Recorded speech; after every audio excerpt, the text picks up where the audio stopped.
आज हम एक बहुत ही प्यारी और गहरी कहानी पर बात करने वाले हैं। जी हाँ, नन्ना राजकुमार या द लिटिल प्रिंस क्लासिक है ये तो। बिल्कुल। ये 1943 की फ्रांसीसी नोवेला है, पर इसकी बातें आज भी उतनी ही सच लगती हैं, है ना? सही कहा, हर उम्र के लोग इसे पढ़ते हैं और कुछ ना कुछ नया पाते हैं। तो आज हमारी कोशिश यही रहेगी कि कहानी की बस समरी न दें, बल्कि इसके पीछे जो गहरे सबक हैं, जो विचार हैं, उनको समझें। बिल्कुल, इसके सार को पकड़ने की कोशिश करते हैं। तो कहानी का सेटअप तो शायद कई लोगों को पता होगा। एक छोटा राजकुमार है हाँ, अपने छोटे से ग्रह एस्ट्रॉइड B612 से आता है। और वो निकल पड़ता है दूसरे ग्रहों की यात्रा पर। वहां उसकी मुलाकात, जैसा स्रोत बताता है, बड़े अजीब अजीब से लोगों से होती है। हाँ, जैसे वो राजा जिसके पास कोई प्रजा ही नहीं है, है ना? फिर एक व्यापारी जो कहता है मैं तारों का मालिक हूं। और वो शराबी जो पीने के गम में पीता है। उफ। और एक लैंप जलाने वाला भी है जो बस नियम मानता रहता है। हर मिनट लैंप जलाता बुझाता है बिना सोचे। तो ये सब पात्र, ये यात्रा, फिर उसका अपने ग्रह पर एक गुलाब के साथ रिश्ता, इन सब का क्या मतलब निकलता है? स्रोत क्या कहता है? यही तो कहानी की खूबसूरती है। ये सिर्फ किरदार नहीं है। स्रोत के अनुसार ये वयस्क दुनिया की कुछ आदतों या कहूं कि भटकाओं के प्रतीक हैं। भटकाओ? हाँ, अच्छा, जैसे? जैसे वो राजा एक खाली ग्रह पर बैठा है पर उसे हुक्म चलाना है। ये क्या है? सत्ता का मोह। हाँ, बिल्कुल, नियंत्रण की इच्छा। चाहे वो कितनी खोखली क्यों ना हो, उसके पास कोई है ही नहीं जिस पर वो राज करे, फिर भी वो राजा है। मतलब सिर्फ पद के लिए पद, पहचान का एक खोखलापन। सही पकड़ा। फिर वो व्यापारी है, तारे गिन रहा है, कह रहा है ये मेरी संपत्तियां हैं। हाँ, ये तो बहुत अजीब था। ये दिखाता है चीजों को जमा करने की धुन, भौतिकवाद। क्या हम हर चीज पर कब्जा करना चाहते हैं, बस आंकड़ों के लिए? ये तो आज के जमाने में भी बहुत दिखता है, नंबरों का खेल हर जगह। और वो शराबी, वो तो बड़ा दुखद लगा मुझे। हाँ, वो किरदार असल में पलायनवाद दिखाता है, एक दुष्चक्र। दुष्चक्र। हाँ, स्रोत कहता है वो इसलिए पीता है ताकि वो भूल सके कि उसे पीने पर शर्म आती है। अरे, मतलब अपनी समस्या से भागना और उसी में और फंसते जाना। ओ, ये तो बहुत गहरी उदासी है उसमें। बिल्कुल, एक ओ। लाचारी है, खुद को नुकसान पहुंचाने वाला बर्ताव। और वो लैंप जलाने वाला, वो तो बेचारा मेहनत कर रहा था हर मिनट। हाँ, मेहनती तो था, पर सवाल है क्यों? स्रोत यही पूछता है, मकसद क्या है? वो बस आदेश मान रहा है। बिना सोचे हाँ, समझे। ये कितना बेतुका है कि हर मिनट दिन और रात बदल रहे हैं। ये दिखाता है कि कैसे हम नियमों और रिवाजों में बंध जाते हैं बिना उनका मतलब समझे। तो ये सब मिलकर एक तस्वीर बनाते हैं कि कैसे बड़े लोग, मतलब वयस्क, अक्सर जरूरी बातों को भूलकर अपनी ही छोटी अकेली दुनिया में खो जाते हैं। ये तो ऐसा लगा जैसे हम सबकी थोड़ी थोड़ी झलक है उन किरदारों में। सब अपनी धुन में, अपने छोटे ग्रह पर अकेले। कह सकते हैं। लेकिन कहानी सिर्फ ये नहीं दिखाती कि बड़े लोग कैसे हैं। इसमें कुछ पॉजिटिव भी तो है। स्रोत राजकुमार के दो रिश्तों पे बहुत जोर देता है, एक लोमड़ी और उसका अपना गुलाब। हाँ हाँ, बिल्कुल। और शायद यही कहानी का दिल है। ये वो सच्चे जुड़ावों की बात करते हैं जो उन ग्रहों के खालीपन से बिल्कुल अलग है। तो पहले लोमड़ी की बात करें। स्रोत कहता है वो दोस्ती सिखाती है। जी, लोमड़ी राजकुमार को दोस्ती का असली मतलब सिखाती है। वो एक शब्द इस्तेमाल करती है, पालतू बनाना। पालतू बनाना, ये सुनने में थोड़ा अजीब सा लगता है आज के जमाने में। इसका मतलब क्या है यहाँ? पालतू जानवर वाला? नहीं नहीं, स्रोत इसे बहुत खूबसूरती से समझाता है। पालतू बनाना मतलब है किसी के साथ एक खास रिश्ता बनाना, उसे अपने लिए अनोखा बनाना। अच्छा। लोमड़ी कहती है, अभी तुम मेरे लिए हजारों दूसरे लड़कों जैसे हो और मैं तुम्हारे लिए हजारों दूसरी लोमड़ियों जैसी। पर अगर तुम मुझे पालतू बनाओगे तो हम एक दूसरे के लिए जरूरी हो जाएंगे, हम एक दूसरे के लिए अनोखे होंगे। ओ, मतलब रिश्ते में एक खासियत लाना। बिल्कुल। ये दिखाता है कि सच्चा रिश्ता बनाने के लिए वक्त लगता है, धैर्य चाहिए और परवाह, मतलब देखभाल। ये कोई झटपट वाली चीज नहीं है। तो रिश्तों में इन्वेस्ट करना, उन्हें समय देना, इसी से वो खास बनते। हाँ, और लोमड़ी एक और जरूरी बात कहती है, तुम हमेशा के लिए उसके जिम्मेदार हो जाते हो जिसे तुमने पालतू बनाया है। जिम्मेदारी। तो दोस्ती सिर्फ मजा नहीं, जिम्मेदारी भी है। हाँ, यहीं से विश्वास बनता है। ये उन सतही मुलाकातों से एकदम अलग है। ये उस व्यापारी के तारों पर दावा करने जैसा नहीं है, ये आपसी है। इसमें जिम्मेदारी है। समझ गई। और गुलाब, उसका रिश्ता तो थोड़ा मुश्किल लगता है। राजकुमार उसे छोड़कर ही तो गया था। हाँ, गुलाब का रिश्ता वो प्यार की मुश्किलों को दिखाता है और जिम्मेदारियों को भी। राजकुमार अपने ग्रह पर उस अकेले गुलाब से बहुत प्यार करता है। पर वो गुलाब थोड़ा नक चढ़ा है ना? हाँ, थोड़ा घमंडी है, अपनी तारीफ चाहता है। राजकुमार उसकी इन्हीं बातों से कुछ तंग आकर निकल पड़ता है। लेकिन सफर में जब वो पृथ्वी पर हजारों गुलाबों का बाग देखता है, तब उसे एहसास होता है। पहले तो उसे लगता है, अरे मेरा गुलाब तो आम है। हाँ, ये तो दिल तोड़ने वाला एहसास होगा। लेकिन फिर लोमड़ी उसे समझाती है। वो कहती है, तुम्हारा गुलाब खास है। क्यों? क्योंकि वो तुम्हारा है। क्योंकि उसने उसे वक्त दिया है। बिल्कुल। तुमने उसे पानी दिया है, उसकी कांटों से रक्षा की है, उसकी शिकायतें सुनी हैं, तुमने उसे पालतू बनाया है। ओह! स्रोत इसे प्यार और देखभाल के सबक की तरह दिखाता है। प्यार हमेशा परफेक्ट नहीं होता, उसमें कमियां होती हैं, लेकिन जिससे हम प्यार करते हैं उसके लिए हम जिम्मेदार हैं।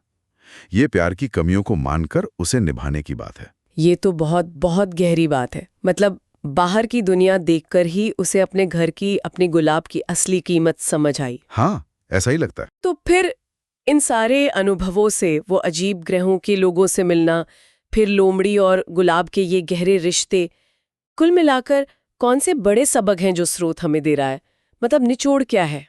हाँ, देखा जाए तो स्रोत से हम करीब 4 मुख्य सबक निकाल सकते हैं जो इन सभी अनुभवों का सार हैं। पहला तो वही जो हमने अभी बात की, दोस्ती और प्यार का सच्चा मतलब। जो लोमड़ी और गुलाब से सीखा। हाँ, कि सच्चे रिश्ते सिर्फ जान पहचान या मतलब के नहीं होते। उनमें वक्त लगता है, देखभाल, भरोसा, जिम्मेदारी। लोमड़ी का वो पालतू बनाने वाला आइडिया ऐसी गहरे आपसी जुड़ाव की बात करता है। ये रिश्ते हमें दुनिया से जोड़ते हैं। और ये उन ग्रहों के अकेलेपन से बिल्कुल उलट है। एकदम। दूसरा सबक है जिंदगी के असली मकसद के बारे में। कहानी बार बार इशारा करती है कि असली खुशी या संतुष्टि बड़ी चीजों में नहीं है, मतलब ताकत या पैसे या संपत्ति में नहीं, जैसा वो ग्रहों के लोग सोच रहे थे। तो फिर किसमें है?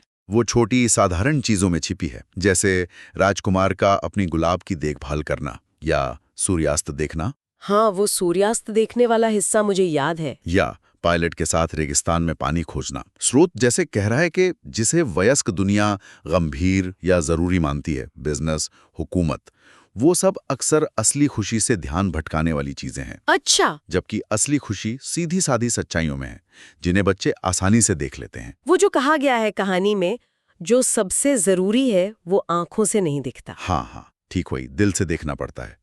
तीसरा सबक है बचपन की मासूमियत और नजरिए को बचाए रखना। राजकुमार का नजरिया। हाँ, वो दुनिया को कैसे देखता है, आश्चर्य से, जिज्ञासा से, बिना किसी पहले से बनी राय के, बिल्कुल बच्चे की तरह। स्रोत कहता है कि हमारे अंदर की ये मासूमियत, ये खुलापन, यही हमारी क्रिएटिविटी और सच्ची खुशी का सोर्स है। ये हमें चीजों को उनके असल रूप में देखने में मदद करता है। जबकि बड़ों की दुनिया की जो तथाकथित समझदारी है, उनके नियम, उनकी चिंताएं, वो अक्सर इस नजरिए को ढक देती हैं। वो ड्राइंग वाला किस्सा याद आ गया। हाँ, पायलट बचपन में चित्र बनाता है, एक हाथी को निगलता हुआ अजगर। और बड़े लोग उसे क्या समझते हैं? एक हैट। और राजकुमार उसे तुरंत पहचान लेता है। ये तो कमाल का उदाहरण है। पर क्या आज के दुनिया में ऐसी मासूमियत को लोग भोलापन नहीं समझेंगे?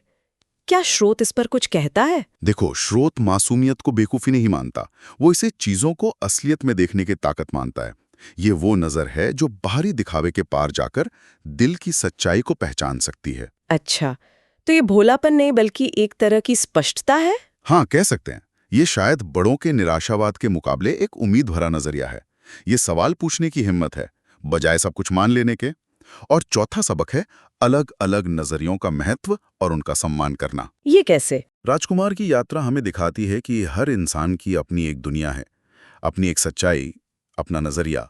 राजा, व्यापारी, शराबी, लैंप जलाने वाला, वो सब अपनी छोटी दुनिया में जी रहे हैं, पर जी तो रहे हैं। स्रोत ये नहीं कहता कि वो सब बिल्कुल गलत हैं, हालांकि उनकी कमियां दिखाता है, पर यह दिखाता है कि दुनिया को देखने के कई तरीके हो सकते हैं। तो हमें दूसरों को समझने की कोशिश करनी चाहिए। हाँ, भले ही हम उनसे सहमत ना हो, इससे हम ज्यादा सहनशील बनते हैं, ज्यादा समझदार। ये चारों सबक, गहरे रिश्ते, सादगी में खुशी, मासूम नजरिए की ताकत और दूसरों को समझना, ये सब तो जैसे आपस में जुड़े हुए हैं। बिल्कुल। ऐसा लगता है ये सब एक ही बड़ी बात कह रहे हैं कि बाहरी दुनिया की दौड़ भाग के बजाय अंदर की सच्चाइयों, भावनाओं और रिश्तों पर ध्यान देना ज्यादा जरूरी है। सही कहा।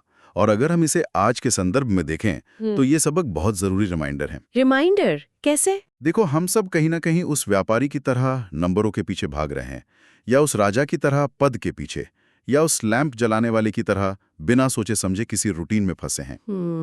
बात तो सही है। तो कहानी हमें रुककर पूछने को कहती है कि क्या ये सच में महत्वपूर्ण है? क्या हम जरूरी और गैर जरूरी के बीच का फर्क समझ पा रहे हैं, जैसा राजकुमार लोमड़ी से सीखता है? हाँ, वो बात जो लोमड़ी कहती है, दिल से ही अच्छा दिखता है, असल चीजें आंखों को नजर नहीं आती। ये शायद सबसे बड़ा सबक है पूरी कहानी का। निश्चित रूप से। ये हमें सोचने पर मजबूर करता है कि हम अपनी प्राथमिकताएं क्या बना रहे हैं। क्या हम अपना समय और ऊर्जा उन चीजों में लगा रहे हैं जो हमारे दिल के लिए मायने रखती हैं? हाँ, जैसे हमारे रिश्ते, हमारी मन की शांति, प्रकृति की सुंदरता, छोटी छोटी खुशियां। या फिर हम भी उन ग्रहों के लोगों की तरह अपनी ही बनाई किसी छोटी सी दुनिया में फंस गए हैं? बिल्कुल। तो इस स्रोत से, नन्हे राजकुमार की कहानी से हमने जो समझा वो सिर्फ बच्चों की कहानी नहीं है। नहीं, बिल्कुल नहीं। ये दोस्ती, प्यार, जिम्मेदारी, जिंदगी के मतलब और उस नजरिए को बचाने की कहानी है जो हमें सच में इंसान बनाता है। एकदम सही। निचोड़ यही है कि सच्चे रिश्ते बनाने में वक्त और दिल लगता है। असली खुशी अक्सर सादगी में मिलती है। अपने अंदर के बच्चे की जिज्ञासा को जिंदा रखना जरूरी है। और दूसरों के नजरिए का सम्मान करना हमें अकेला महसूस करने से बचाता है। ये सब जानना एक बात है, पर इन्हें अपनी जिंदगी में उतारना वो असली चुनौती है। हाँ, ये बात तो है। और शायद यही ये कहानी हमें एक चुनौती देती है, बड़ी नरमी से पर गहराई से। चुनौती? हाँ, कि आज की जो जटिल दुनिया है, सफलता की परिभाषाएं, चीजों का लालच, नियमों का दबाव, इन सब के बीच हम उन सीधी साधी पर जरूरी मानवीय सच्चाइयों को कैसे याद रखें और कैसे जिएं। ये एक जरूरी सवाल खड़ा करती है कहानी कि हम अपनी जिंदगी में जरूरी चीजों को पहचाने कैसे और उन्हें प्राथमिकता कैसे दें। और शायद हमारे सुनने वालों के लिए भी ये सोचने की बात हो सकती है कि आज के इस तेज रफ्तार दुनिया में जो अक्सर शोरगुल से भरी और उलझी भी लगती है, हाँ, उसमें हम अपने नजरिए में, अपनी सोच में उस नन्हे राजकुमार जैसी थोड़ी सी सरलता, थोड़ी स्पष्टता और थोड़ी मासूमियत उसे कैसे बचा कर रख सकते हैं? ये बहुत अच्छा सवाल है। कैसे हम सिर्फ आंकड़ों और बाहरी सफलताओं से आगे देखकर उन चीजों को महत्व दे सकते हैं जो वाकई दिल के लिए मायने रखती हैं, जैसा ये कहानी हमें बार बार याद दिलाती है। शायद ये सवाल हम सबको खुद से पूछना चाहिए।